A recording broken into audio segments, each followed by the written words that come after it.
Hi everybody, welcome to the Weekend Digital Marketing So Far. It's Friday, June 26th. It's actually when we're recording. You're probably not watching this until Saturday, June 27th though, because we're still a little backed up with work here at the agency.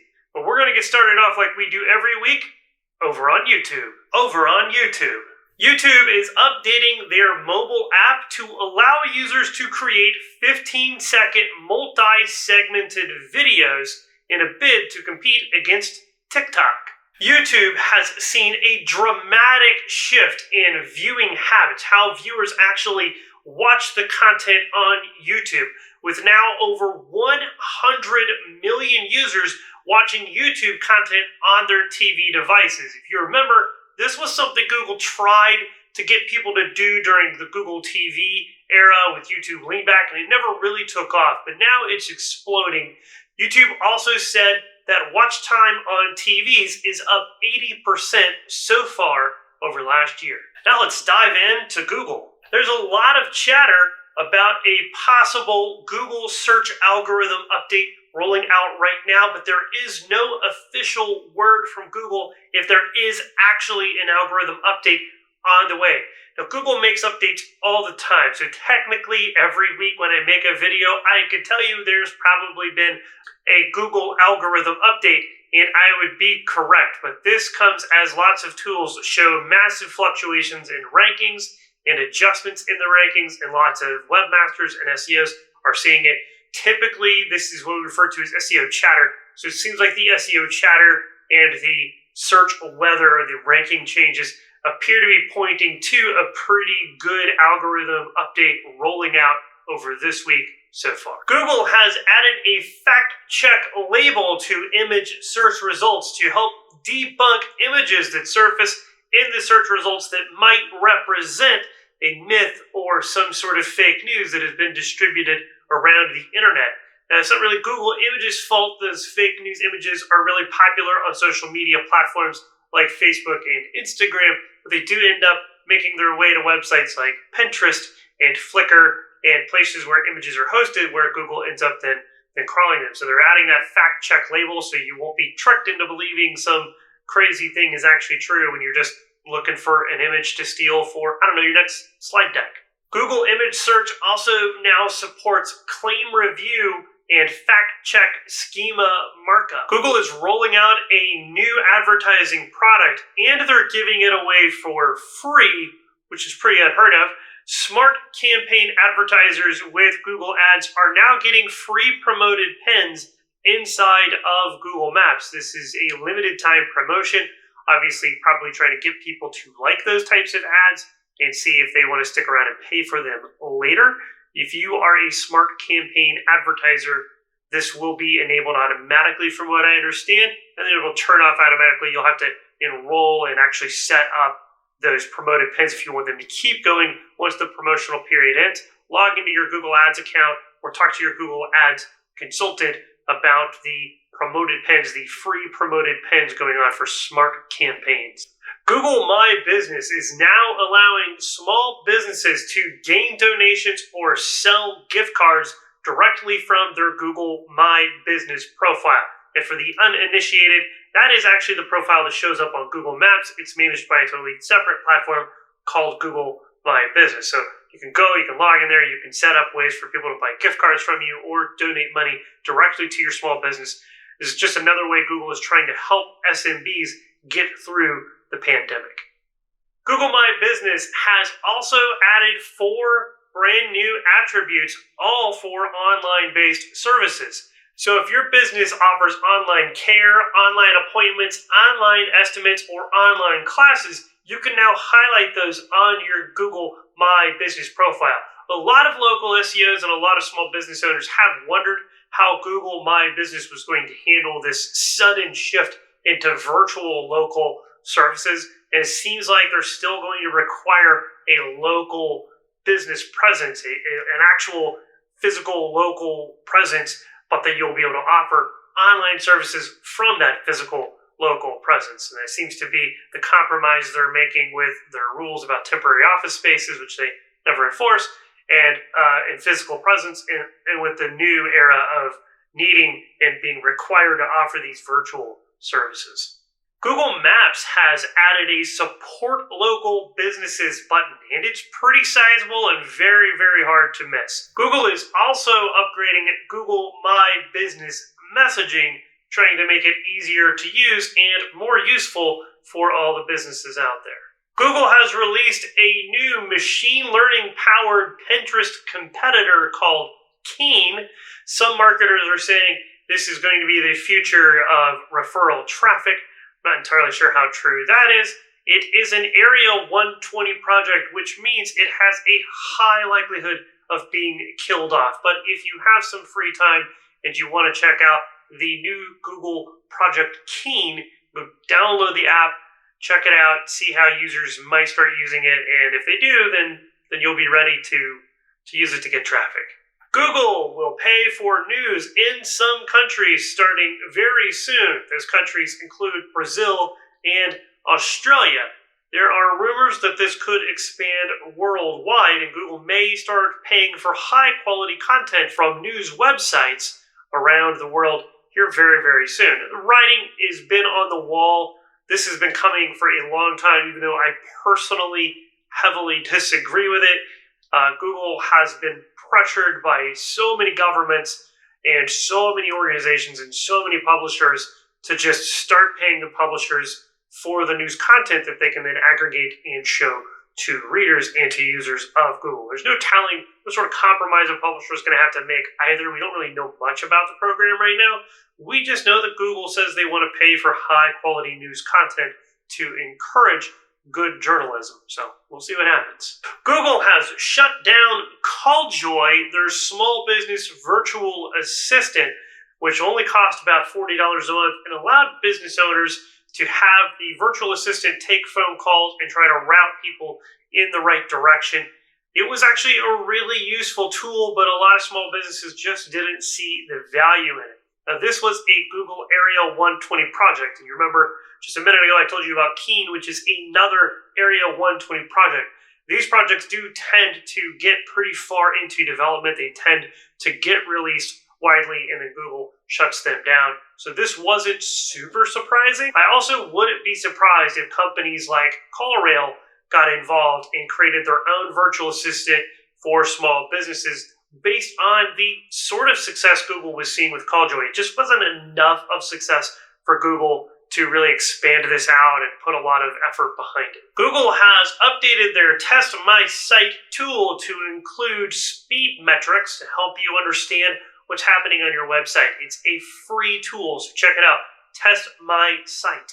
Google Duplex, the artificial intelligence built into Google Assistant, may start calling local businesses to check on inventory and availability here in the very near future. If you remember, Google Duplex is that thing where somebody tells the Duplex, the assistant, that they want to book an appointment at a salon, and the AI just calls the salons. All the salons figures out which one has the right time for that person's schedule, and then schedules them an appointment at that salon. So it sort of really takes a lot of the heavy lifting out of making a decision for a person, is what Duplex's entire goal is. Still no word on how well it's doing. I actually was hoping to get something out of Google, like so many businesses have gotten this many, appointments out of Duplex or something. It'll be interesting to see what happens with all this inventory, and it'll also be interesting to see if businesses even answer the phone and talk to this AI assistant and give it their information. In Facebook news, there is a Facebook ads boycott going on by major brands, including Unilever and Verizon, and also really large agencies. And I don't really want to get into the social or political aspects of it, but I do want to talk to you, fellow marketer, and tell you what this means to you. If you've ever wanted to run Facebook ads, or test Facebook ads, right now is the time to jump in.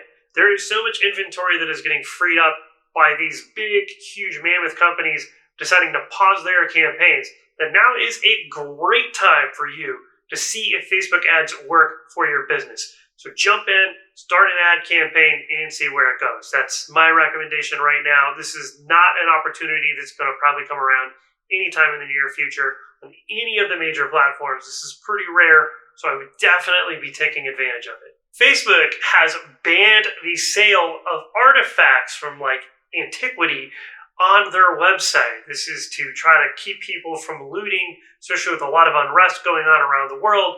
We're worried that people are going to kind of loot and steal stuff from museums and then sell it on Facebook. So you cannot sell artifacts on Facebook anymore. In a surprise announcement, Microsoft shut down their Mixer.com platform for game streamers and actually is just sort of giving it to Facebook. They're going to partner with Facebook now, and Mixer.com is suddenly being merged into Facebook Gaming.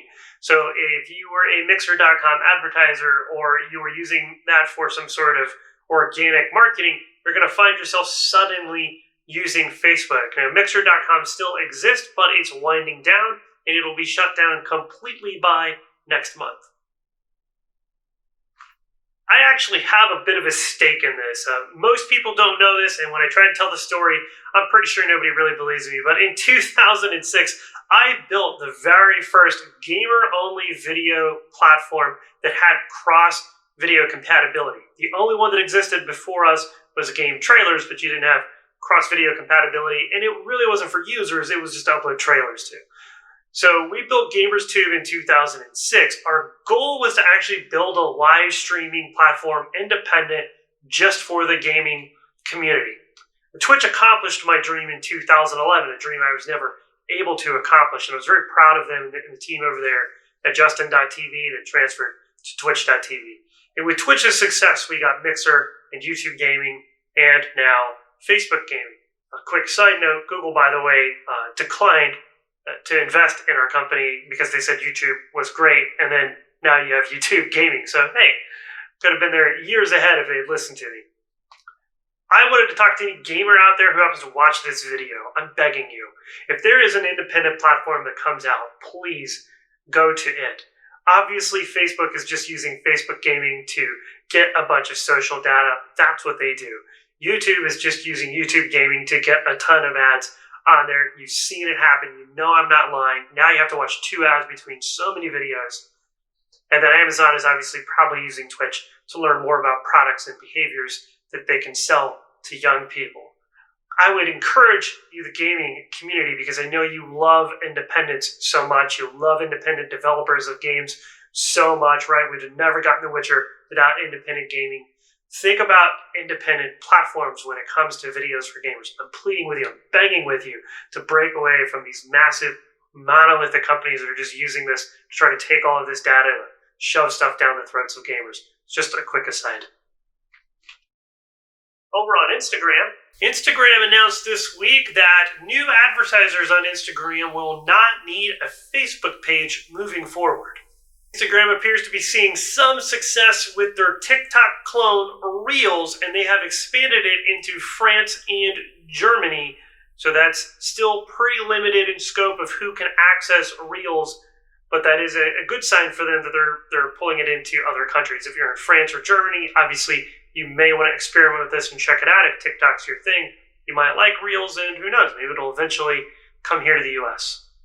Over on the Snappity Chatty, Snapchat published a trends report this week showcasing all of the trends that have seen growth during the first half of 2020. Snapchat is set to launch their first shoppable ads. So these are ads that you can actually buy product inside of. Those ads are going to run on Snapchat's original programming, and they're all going to be selling streetwear at the very beginning. I do not believe the shoppable ads are a part of the self-serve Snapchat ads platform just yet, but it could be coming soon. So if you're an e-commerce retailer, pay attention to this, especially if you're servicing a young teen or early 20s age group. You may end up finding lots of success with the Snapchat shoppable ads. Over on TikTok, which, reminder, is owned by China, has announced that they will quit spying on clipboard content on iPhones after Apple's new privacy feature revealed the activity. And if you missed that, essentially TikTok has the ability to look at anything you've copied to your clipboard. Text, screenshots, photos, etc. They can look through it and send that back to their database back in China. So pretty huge privacy issue. I don't actually know why this hasn't blown up and been a bigger deal, but I thought it was a huge deal. TikTok says now, oh yeah, we're going to quit doing that. Now, they only said they're going to stop doing it on iPhones, which I thought was really interesting. So if you use TikTok on an Android, just know that they're probably spying on everything that you have on your clipboard on Android. TikTok's advertising juggernaut is not slowing down. It appears to be picking up pace. They have released a self-serve platform.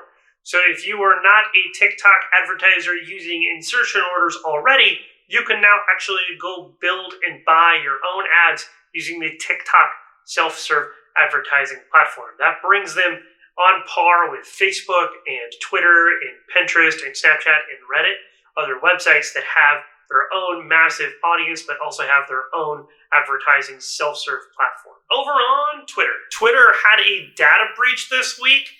It's not entirely clear if anybody actually stole any information, but they discovered that the Twitter ads system was actually storing credit card information and other private sensitive information inside of the browser cache. So anybody who had access to that browser cache or could snoop it was able to pull that credit card information and personal information out there. You may want to check your credit cards if you're running Twitter ads right now, and you may want to keep a really close eye on them moving forward, or maybe just change the card numbers as a precaution just in case. Bonus round!